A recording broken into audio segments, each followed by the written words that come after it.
नमस्कार, मैं कनिष्का शर्मा कृषि जागरण से। हमारे साथ अभी हिसार से एक किसान मौजूद हैं। आइए चलिए उनसे बातचीत करते हैं और उनकी जर्नी के बारे में जानते हैं। सर, अपना नाम बताइए दर्शकों को और अपनी जर्नी के बारे में बताइए साथ ही। सभी को नमस्कार। मेरा नाम कुलवीर बुरा है। मैं हिसार हरियाणा से रहने वाला हूँ और यहाँ जो मेरा सिलेक्शन हुआ ऑर्गेनिक फार्मिंग में मिलेनियर फार्मर ऑफ इंडिया के लिए मेरा सिलेक्शन हुआ है।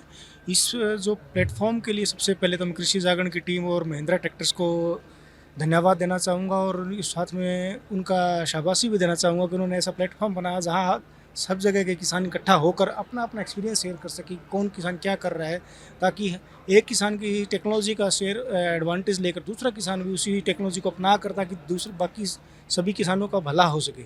जो सही मायने में जो मिलेनियर फार्मर ऑफ इंडिया का कंसेप्ट है, जिसके लिए ये प्लेटफॉर्म तैयार किया गया है, उससे सभी किसान भाइयों का फ़ायदा हो। सबसे पहली बात। दूसरी बात, मेरा जो फील्ड ऑफ एक्सपर्टाइज है वो है ऑर्गेनिक और नेचुरल फार्मिंग में। ऑर्गेनिक और नेचुरल फार्मिंग दो अलग अलग चीज़ें हैं, जिसमें मैं नेचुरल फार्मिंग में करता हूँ, जिसमें जीवामृत है, गो कृपामृत है, घन जीवामृत है, या फिर जितने भी नीमास्त्र है वो इसमें मेरे पास है। धान है, गेहूँ है, बाजरा है और चना है। ये सब चीज़ें मैं अपने यहाँ खेत में तैयार करता हूँ, जिसके अलावा लोकल मार्केट और उसके अलावा एनसीआर तक मैं अपना प्रोडक्ट देता हूँ।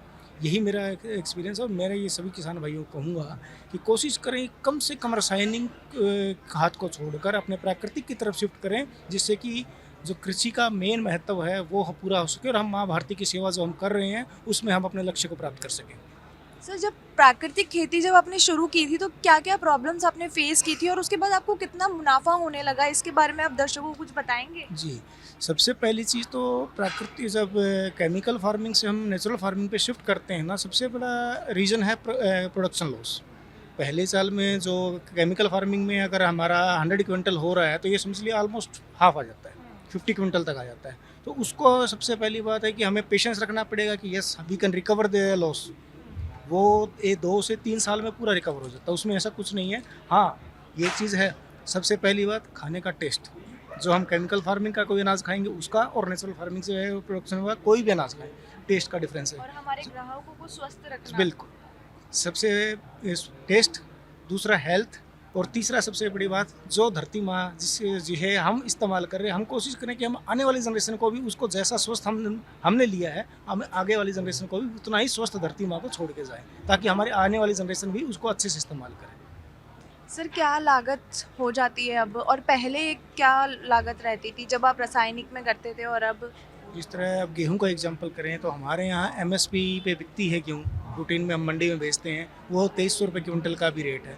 बट मेरा गेहूं नेचुरल फार्मिंग वाला 5,500 से 6,000 रुपये क्विंटल तक जा रहा है। जो 2,500 तक क्विंटल तक रहता है वो 5,500 से 6,000 क्विंटल तक जा रहा है। ये समझ लिया ऑलमोस्ट डबल है। ये है। और अन्य फसलों में भी लगभग हालत यही है कि स्टार्टिंग में अपना प्रोडक्शन लॉस ज़रूर था, बट वो रिकवर जब अपने को उसका रेट डबल मिल रहा है तो प्रोडक्शन लॉस अपन रिकवर कर लेते हैं, उसमें कोई इशू नहीं आ रहा है। ये चीज़। थैंक यू आपका, आपने हमें ये टाइम अपना दिया और यहाँ आए और इन्जॉय किया। Thank you.